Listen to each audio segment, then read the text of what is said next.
Ferrari and Hamilton's relationship has become one of the most dramatic stories of the season. Hamilton has not been silent about his concerns, and the tension inside Maranello is now impossible to ignore. So what really happened inside Hamilton's car, and how could it redefine Ferrari's future with Hamilton? Let's figure it out in today's special episode. At the Zandvoort Grand Prix, a technical mystery grew into a political earthquake. And at the center of the storm was Lewis Hamilton, seeking to finish his career with the most iconic badge in the sport. Hamilton had already driven over 320 Formula One races by this point, with 103 victories and 104 pole positions.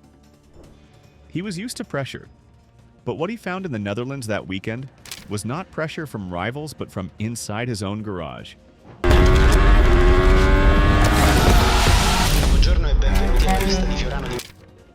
On Friday practice, Hamilton's SF25 looked competitive. He completed 57 laps that day with average long-run pace within 0.2 of Red Bull, and only slightly behind McLaren. The car's balance in fast corners looked stable and predictable.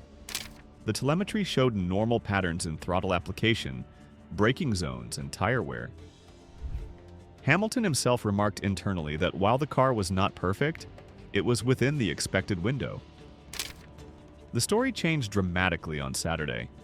From the first outlap of the morning practice session, Hamilton knew something was wrong. The car that had been predictable 24 hours earlier had turned unstable and inconsistent. The front end understeered heavily through turns 3 and 9, while traction out of the slower turns 11 and 12 became unpredictable. More importantly, braking distances had lengthened by over 4 meters compared to the previous day.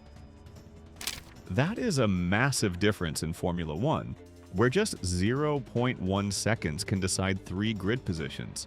Hamilton's suspicions were not only based on feel. He is known in the paddock for his obsession with data analysis. He compared Friday and Saturday telemetry line by line. That is over 1,200 channels of information recorded by the car's sensors.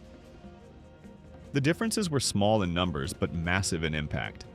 For example, the preload of the rear differential had been altered. On Friday, it was set at 60 Newton meters, but on Saturday it showed 72. A change of 12 may sound small, but in racing terms, it transformed the way torque was delivered to the rear wheels. In Zandvoort's medium-speed corners, where traction management is key, this alteration could easily cost 0.3 per lap. Other changes appeared too. The brake balance had shifted forward by 1.5%, something Hamilton had not requested. The rear suspension damping rates were stiffer by 8%. Even the power delivery maps, which control how the hybrid energy is deployed, showed subtle adjustments. None of these were approved by Hamilton or by his race engineer. The changes had not been logged in the official setup sheets that are normally shared before every session. To an outsider, such alterations might be dismissed as setup experiments. But in Formula One, nothing is done without layers of approval. Ferrari is supposed to follow a clear hierarchy: driver request, engineer recommendation, chief engineer validation, and team principal oversight. For Hamilton, these unapproved changes were more than technical mistakes. They felt like sabotage. Hamilton knew well the importance of trust between driver and team. In his championship years with Mercedes, he often highlighted that no part of the car was touched without his knowledge. To discover modifications that directly affected his ability to drive was, for him, an unacceptable breach. Inside the Ferrari garage, tensions quickly rose. Team principal Frédéric Vasseur gathered his technical staff behind closed doors. Ferrari employs over 1,200 people in its Formula One operation, with around 90 directly present at a race weekend. Vasseur made it clear that any technical intervention not passing through proper channels would be considered a serious violation. Still, the damage was already done. News of the conflict leaked in less than 6 hours.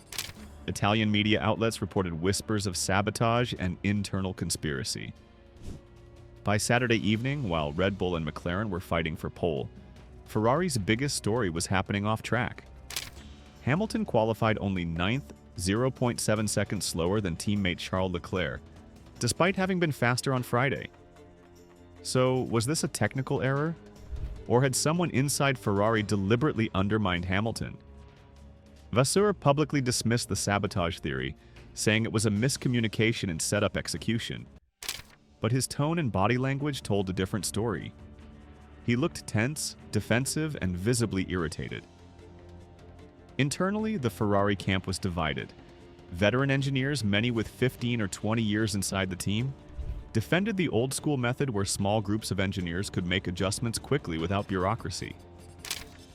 This culture had been part of Ferrari for decades, especially in the early 2000s when Michael Schumacher's dominance was built partly on aggressive technical freedom. But others, aligned with Vasseur, pushed for a more centralized, controlled system where every change was documented and approved. Leclerc, Ferrari's long-term driver with over 130 starts for the team, stayed silent. Silence itself spoke volumes. Many interpreted it as quiet support for Ferrari's traditional model, which had raised him from the academy. Hamilton, however, demanded a full restructuring of the decision flow. He wanted direct integration with his technical group, and above all, written guarantees that his car would not be modified without his knowledge. This put Vasseur in a no-win situation. If he sided with Hamilton, he risked alienating loyal staff and destabilizing Ferrari's traditional culture. If he sided with the veterans, he risked losing Hamilton's trust and possibly his commitment to Ferrari's long-term project. With Hamilton on a 2-year deal worth around €50 million annually, losing him would not only damage performance, but also brand value. The Dutch Grand Prix was the turning point. Reports from inside the paddock suggested that certain interventions in Hamilton's Ferrari were carried out without his knowledge. Hamilton is off the road and out of the race. Coming out of turn 3, the light rain falling, and the 7-time world champion. For a normal driver, this would already be unacceptable. For a champion like Hamilton, who bases his work on absolute precision and trust, it is disastrous. He cannot afford to fight Red Bull, McLaren, and Mercedes on the track, while wondering if his own garage is united behind him. It is not a question of whether the car is fast enough, but whether the team is truly aligned with his vision and ambition. This crisis carries 2 very dangerous consequences. The first is contractual. According to information close to Formula One circles, Hamilton's contract includes performance clauses that could allow him to end the agreement early if certain conditions are not met. If Ferrari fails to restore trust quickly, he could theoretically walk away before the end of the season. The second consequence is psychological. Hamilton has already achieved everything. He does not race for small points or podiums. He races to win championships. If he senses that Ferrari is not 100% committed to helping him do that, his motivation can drop sharply. In the world of Formula One, motivation is not just about words. A driver with less belief pushes the car less aggressively, takes fewer risks in qualifying, and even loses that tiny edge needed to beat rivals. This lack of energy can spread quickly to mechanics, engineers, and everyone else in the garage. A single doubt at the top can poison the atmosphere of an entire team. When Hamilton arrived at Maranello earlier in the week, he was overwhelmed by what he saw. Even though he has raced in Formula One since 2007, the Ferrari experience was new and powerful. Outside the factory, hundreds of fans stood waiting to greet him, waving flags, singing, and showing their love for the team. He admitted that he had never seen anything like that in all his years of racing. Normally, most Formula One teams operate behind closed doors with very little contact between fans and the factories. But Ferrari is different. The connection between the Scuderia and the Italian people is historic, and Hamilton has now become part of it. His visit to Milan before the race weekend highlighted that bond even more. At a Ferrari gathering, thousands of tifosi packed the streets and squares just to see Hamilton and Charles Leclerc appear on stage. For Hamilton, who has won 103 Formula One races and stood on 197 podiums, it was still something fresh. He described the passion of the fans as intense but positive, and explained how he tried to channel all of that energy into motivation for the race ahead. The Italian Grand Prix is not just another event on the calendar. It is Ferrari's home race, and every detail is magnified under the red banners of the Tifosi. Hamilton enters this race with a complicated situation. In the previous event at Zandvoort, he received a penalty for breaching yellow flag rules during reconnaissance laps. That has translated into a 5-place grid drop for Monza. This means that even if he qualifies first, he would start from 6th. If he qualifies 5th, he would line up 10th. In Formula 1, where margins are decided by tenths of a second, this is a serious handicap. Hamilton himself admitted that just getting into the top 5 during qualifying will already be very difficult. The field is extremely close in 2025, with less than 1 second often separating the top 10 drivers. With drivers like Max Verstappen, Charles Leclerc, Carlos Sainz, Lando Norris, and George Russell fighting for those positions. Game on, back at the top, and we look to see what Sergio Perez is doing. He's going for that fastest lap. He was 4th, he remains 4th, but he goes fastest with a 1:11.0. Hamilton knows the task ahead is demanding. Still, he has faced similar battles before. In 2021 at the Brazilian Grand Prix, he started from the back of the grid after a disqualification, yet still managed to fight his way to victory across the sprint and the race. That experience of making up positions will be useful now. Hamilton made it clear that the penalty gives him more to fight for and makes him even more motivated.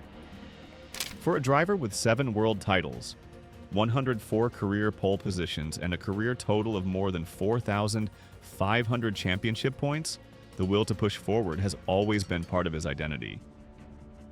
Ferrari's performance history at Monza also gives him hope. The team has always considered Monza sacred ground. In 2019, Charles Leclerc delivered one of Ferrari's most emotional victories there, winning in front of more than 100,000 tifosi. Last year, Ferrari won again with a strong strategy and an outstanding drive. The statistics show that Ferrari has won the Italian Grand Prix 20 times, more than any other constructor. Hamilton knows that this history adds both pressure and opportunity. Driving in the red car at Monza is unlike anything else, and he admitted that imagining the feeling of standing on the podium as a Ferrari driver is almost impossible to compare with anything he has done before. He has been on the Monza podium several times as a Mercedes driver, including 5 victories at this circuit, but doing it with Ferrari would be unique. Hamilton also explained how each weekend in 2025 feels new for him. After switching from Mercedes to Ferrari at the start of the season, he has had to adjust to a completely different car, a different engineering philosophy, and new team dynamics. At every track, he is driving the Ferrari SF25 for the first time, learning its behavior and finding its limits. He said that while the approach feels different, he is enjoying the challenge. Monza is a very particular circuit, known as the fastest track on the Formula 1 calendar. Cars spend nearly 80% of the lap at full throttle, reaching speeds of over 350 kilometers per hour. Overtaking is possible with the long straights, but track position is still very important because small mistakes can cost multiple places. In qualifying, the gap between 1st and 10th is often less than 0.8 seconds. Hamilton understands that starting further back, due to the penalty, will require both a clever race strategy and a strong car in straight-line speed. Ferrari's engineers are focused on achieving a balance between low drag for speed and enough downforce to handle the chicanes. The field of competition is also intense. In free practice 1 at Monza, Hamilton topped the timesheets ahead of Charles Leclerc, Carlos Sainz, Max Verstappen, and rookie Kimi Antonelli. The top 10 drivers were separated by less than 0.9 seconds. Kimi Antonelli won the 3rd DHL Fastest Lap Award of 2025, becoming the youngest driver in Formula 1 history to do so, on his way to a P6 finish. This shows how competitive the session already is. Antonelli, only 18 years old, continues to surprise with his speed, while experienced names like Fernando Alonso and George Russell are right in the mix. Now, before you leave, just don't forget to give this video a like, smash that subscribe button, and also ring that notification bell while you're down there.